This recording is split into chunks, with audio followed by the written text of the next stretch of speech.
All right. So for the DevOps engineer, well, right now we're talking about the UX scorecard for controlling scope for CI/CD variables. And your big hypothesis that you have up here, which I agree with, is that variables are a crucial part of CI/CD pipelines, but users right now really don't have a ton of control over them today.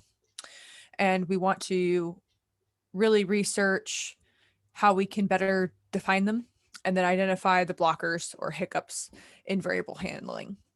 And the two personas that we'll be focusing on are the DevOps engineers and the software engineers. Right. So on the DevOps engineer profile today, what is the core job to be done that we'll be focusing on from your perspective? So my understanding was that we'll be choosing just one jobs to be done, and like kind of when we'll be looking at two different personas, we'll be thinking of two different ways those personas would approach that jobs to be done. You can share what you feel about that. I And agree. I've linked the JDBD. Yeah. Okay.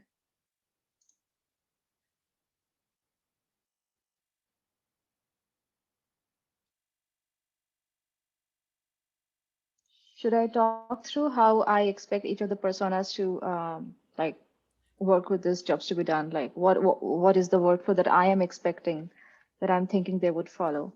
So So, for DevOps engineers, yeah. real quick, when I click on the job to be done link, it's not deep linked into the specific job to be done. So that's kind of why I'm asking, like, which Uh, job to be done you're thinking about, because it just links to all the continuous integration jobs to be done. So I want to oh, make that's sure that all right. that you and I are on the same page about which one. And I think that it's the bottom one, which is when architecting pipeline configuration, but I just wanted to like double check that we're on the same page with that piece. So because it's not Yeah, deep absolutely. link. Okay, Yeah. cool. It's kind of weird that like that it doesn't. When I click on the header, I thought when I copy the link after that, it's going to get directed to that, but that's not happening.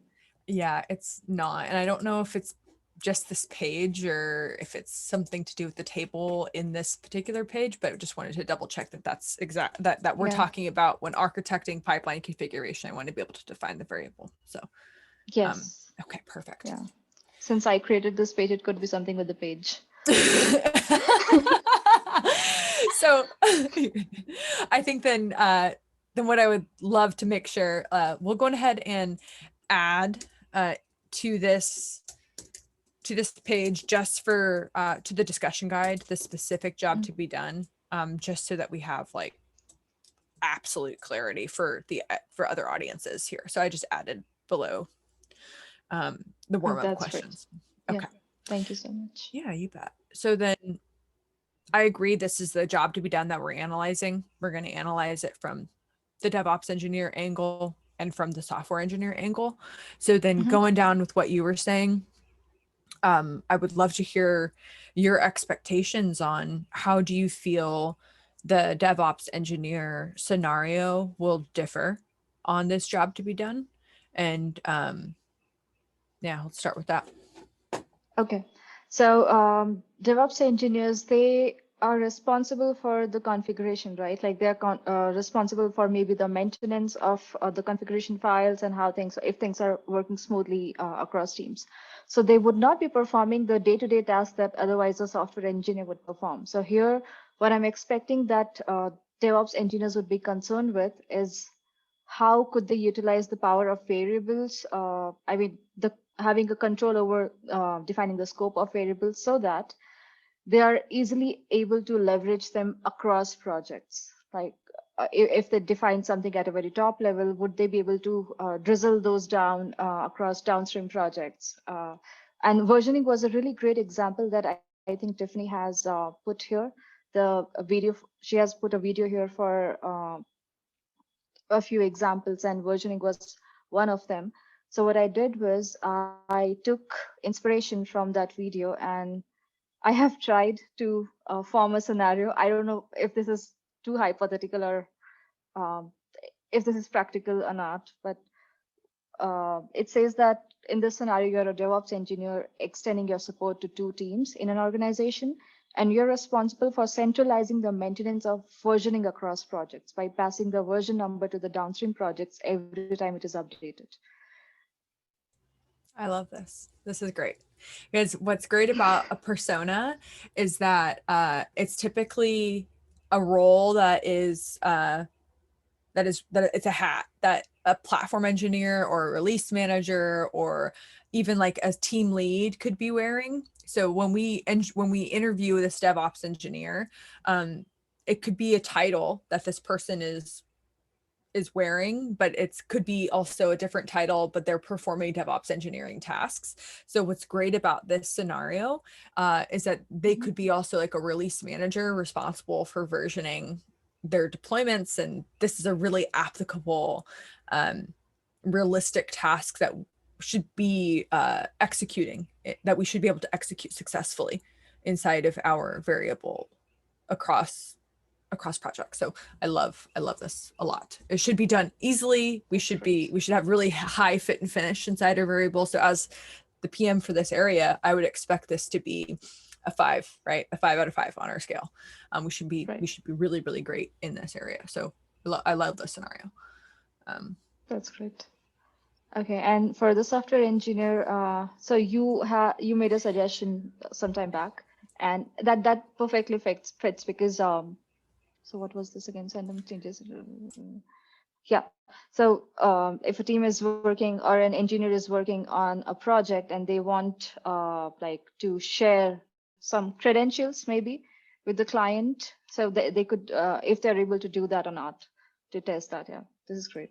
Yeah. So that's exactly what I was thinking is that you're a software engineer at a startup, your manager is saying, hey, you need to send some changes on a recently delivered feature to a downstream test project for a client, this project, and then we'd link the scenario or link the project there has a trigger job and an environment. And we can change exactly what we want to showcase here, because there's other things like we may want to test like if a user wants to store as a file or an environment variable, because there's that functionality too, that if they're storing it, there could be lack of clarity in this scenario, where if we want them to use an actual environment variable rather than like a file inside of the repository, we'll want to make sure that that's crisp in this scenario, because I could see that this would leave that ambiguous, where a software engineer may find it easier to like just store that as a file rather than as an environment variable. So we may want to clean that up, but my intent was to make it so that they're having to specify either the environment for in the variable or change the variable for the test, the test environment or the permission structure, or share the credentials with the client in order to access the feature. Right. Yeah. Okay. Yeah, this should work well.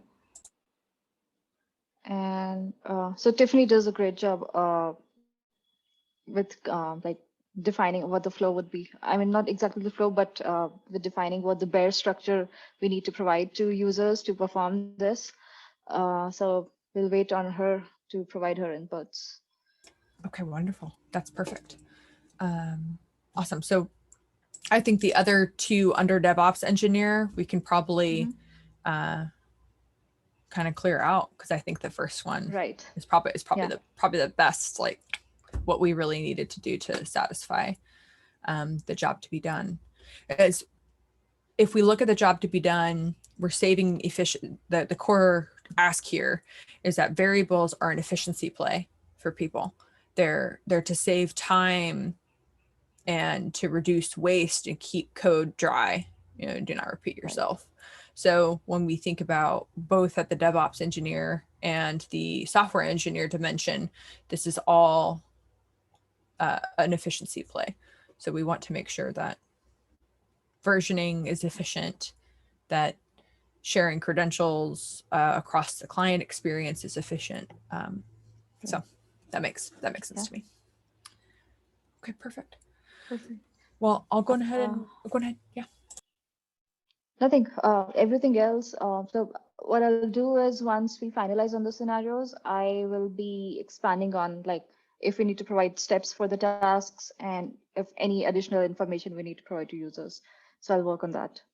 Okay, perfect. And then we have the 5 questions that we'll ask on the Likert scale in order to get the scoring. Right. And then if you need help creating the Dovetail project, I'm happy to help you out on that front. So if you want me to get started on that, let me know.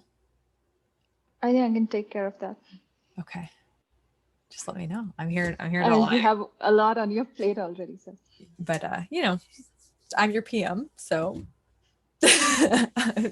equal partners here. So let me know. Awesome. I'll post this video and I'll link it in the SBEAR or the GCI channel because there's that one too. I always forget about that one. Awesome. Okay. All right. All right. Yeah, that's Thanks, Vitika. We'll talk Jackie. soon. Bye.